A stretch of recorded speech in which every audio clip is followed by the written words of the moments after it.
तस्वीर हमने यहाँ पर दिखाई। कहा जा सकता है कि धार्मिक तस्वीर, राजनीतिक तस्वीर यहां पर बिल्कुल ठीक वैसे ही साथ साथ चल रहे हैं जैसा कि प्रधानमंत्री नरेंद्र मोदी ने कल कहा संबोधन में, विस्तार और विकास दोनों साथ चलते हैं। देखिए, निश्चित रूप से प्रधानमंत्री जब प्रधानमंत्री के रूप में कोई फैसला लेते हैं तो वो देश की आम जनता को ध्यान में रख के लेते हैं, अपनी पार्टी के विजन को ध्यान में रख कर लेते हैं। और जैसा कि बीजेपी कहती है, अंत्योदय को ध्यान में लेते हैं, यानी पंक्ति में खड़ा अंतिम व्यक्ति जो है उसका उदय कैसे हो, उस बाबत अपनी योजना बनाती है, अपनी रणनीति बनाती है। लेकिन प्रधानमंत्री का व्यक्तित्व, धर्म एक निजी आस्था होती है। प्रधानमंत्री जब धार्मिक यात्रा पर निकलते हैं तो उनका अंदाज निराला होता है। आप केदारनाथ से लेकर सोमनाथ तक देखिए, और काशी कॉरिडोर के उद्घाटन के मौके पर उनकी जो तस्वीरें सामने आई, किस तरह से वो गंगा में डुबकी लगाते हैं, फिर कलश में जल भरते हैं। और एक ये भी संदेश देने की कोशिश की कि अब आपको काशी की गलियों में, काशी की सड़कों पर आपको जाम में नहीं जूझना है। आप 80 घाट तक आइए, वहां से नाव के जरिए ललिता घाट पहुंचिए और वहां से जल लेकर के, स्नान करके सीधे काशी विश्वनाथ के दर्शन करिए। तो एक उनकी धार्मिक यात्रा कह लीजिए, आध्यात्मिक यात्रा कह लीजिए, उसमें भी संदेश होता है। राजनीतिक बातों में, राजनीतिक भाषणों में तो संदेश होता ही है। बिल्कुल बिल्कुल, धर्म, कर्म और आध्यात्म का मेल किस तरह से इस पूरे वाराणसी के दौरे में देखने को मिल रहा है, उसकी एक और शानदार तस्वीर, बहुमूल्य तस्वीर इस वक्त हम आपको दिखाने जा रहे हैं। दरअसल काशी विश्वनाथ कॉरिडोर अब बनकर तैयार हुआ और लोकार्पण जब इसका हुआ तो रात के अंधेरे में भी किस तरह से ये रोशनी से नहाई हुई नजर आई, किस तरह से इसकी नक्काशी ने, किस तरह से इन रंग बिरंगी लाइट्स ने चार चांद इस पर लगा दिए, वो तस्वीर भी आप देखिए। हालांकि कण कण में शिव की महिमा हमने आपको दिखाई और किस तरह से हर कोने से हमने वो तस्वीरें दिखाई। अब ये तस्वीर बताती है कि आखिर वो सपना पूरा हो चुका है। अमित हमारे साथ, हमारे सहयोगी बने हुए हैं। अमित, ये तस्वीरें जो लगातार सामने आ रही हैं वो बताती है कि धर्म, कर्म और आध्यात्म पूरे काशी से इन दिनों निकलकर सामने आ रहा है, जिसकी सबसे बड़ी तस्वीर कल और आज दोनों दिन देखने को मिल रही है।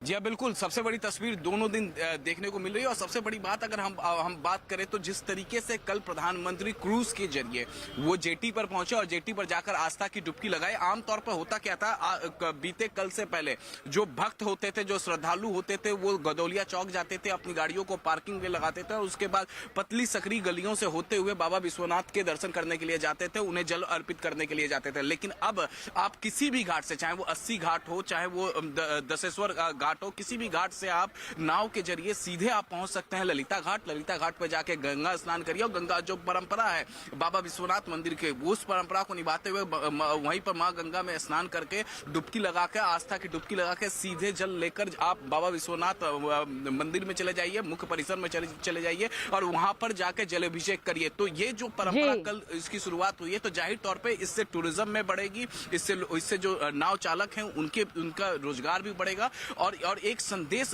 कल प्राइम मिनिस्टर ने देने की कोशिश की है कि ये भी एक मार्ग है, इस मार्ग के जरिए जो है श्रद्धालु मंदिर में प्रवेश कर सकते हैं और एक संदेश यहाँ पर देने की कोशिश की है। और काशी वासी बेहद खुश हैं संदेश को पाकर, क्योंकि ये सिर्फ काशी के या वाराणसी के लिए नहीं बल्कि देश के लिए धार्मिक तौर पर, आर्थिक तौर पर और साथ ही साथ पौराणिक तौर पर, परंपराओं के तौर पर हमेशा से महत्वपूर्ण रहा है। बहुत बहुत शुक्रिया अमित आपका, अरुण आपका भी शुक्रिया। आगे भी लगातार हर अपडेट आप लोगों के जरिए पहुंचाते रहेंगे। लेकिन इस बीच विपक्ष को ये पूरी तस्वीर रास नहीं आ रही है। समाजवादी पार्टी के अध्यक्ष अखिलेश यादव ने विवादास्पद बयान दिया तो बीजेपी के निशाने पर वो आ गए हैं। क्या कुछ कहा, किस तरह के आरोप प्रत्यारोप यहां पर विपक्ष के जरिए लगाए जा रहे हैं, आप भी सुनिए। बहुत अच्छी बात है, 1 महीना नहीं, 2 महीना, 3 महीना वहीं रहें, अच्छी बात है। वो जगह रहने वाली है, आखिरी समय पर वहीं रह जाता है बनारस में। बहुत अच्छी बात है, 1 महीना नहीं, 2 महीना, 3 महीना वहीं रहें, अच्छी बात है। वो जगह रहने वाली है, आखिरी समय पर वहीं रह जाता है बनारस में।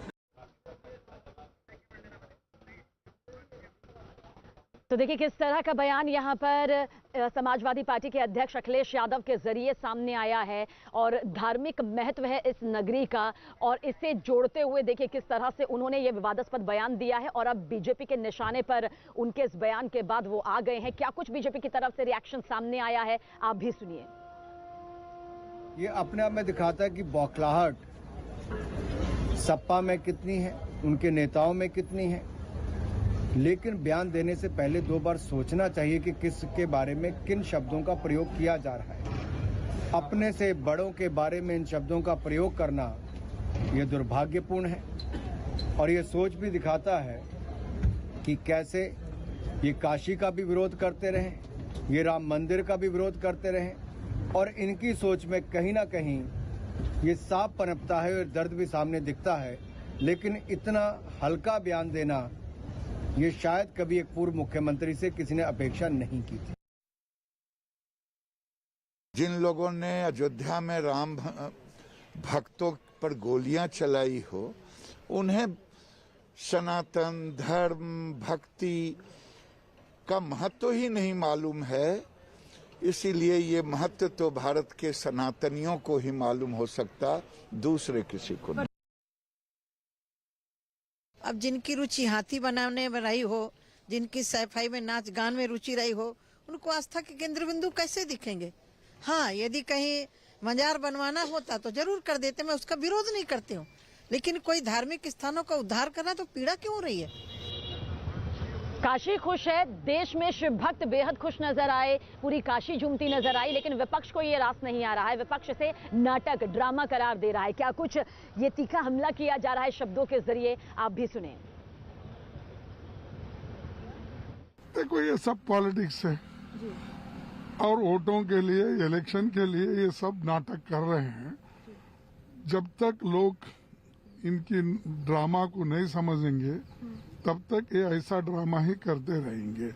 ये दिल से कोई काम नहीं करते हैं, मजबूरी से वोट खींचने के लिए या पोलराइज करने के लिए ये सारी चीजें कर रहे हैं। एक वक्त आएगा, जनता भी वो समझ जाएगी। यूपी में चुनाव है, चुनाव के पहले ये सारे माहौल बनाए जा रहे हैं कि चुनाव में बीजेपी की हाथ और ताकतवर किया जाए, बीजेपी को जिताया जाए। बस यही एक प्रचार शुरू हो गए है। और सबसे बड़ी दुख की बात यह है कि हमारे हिंदुस्तान की सारे मीडिया वाले, सरकार की सारे मीडिया, जैसे कि मान लीजिए राजस्थान में हमारे पार्टी के प्रोग्राम बनी, रैली बनी, वहाँ जो सरकार की जो मीडिया 5 मिनट भी नहीं दिखाई और मोदी जी के लिए 55 कैमरा, सैटेलाइट कैमरा से चले जाते हैं। ये एक तरह से मतलब सरकार सारे चीजों को इस्तेमाल करती है, चुनाव जीतना चाहते हैं और कुछ नहीं। यूपी में विधानसभा आम चुनाव होने से पहले यहाँ दूसरी पार्टियों के खासकर निष्कासित, निष्क्रिय व स्वार्थी किस्म के लोगों को शामिल करने से किसी भी पार्टी का जनाधार बढ़ने वाला नहीं है, बल्कि जनता ऐसे घोर स्वार्थी तत्वों को अधिकांश आयाराम व गयाराम ही कहती है। साथ ही उस पार्टी को भी अच्छी निगाह से नहीं देखती है। फिर भी मीडिया द्वारा जनता को ये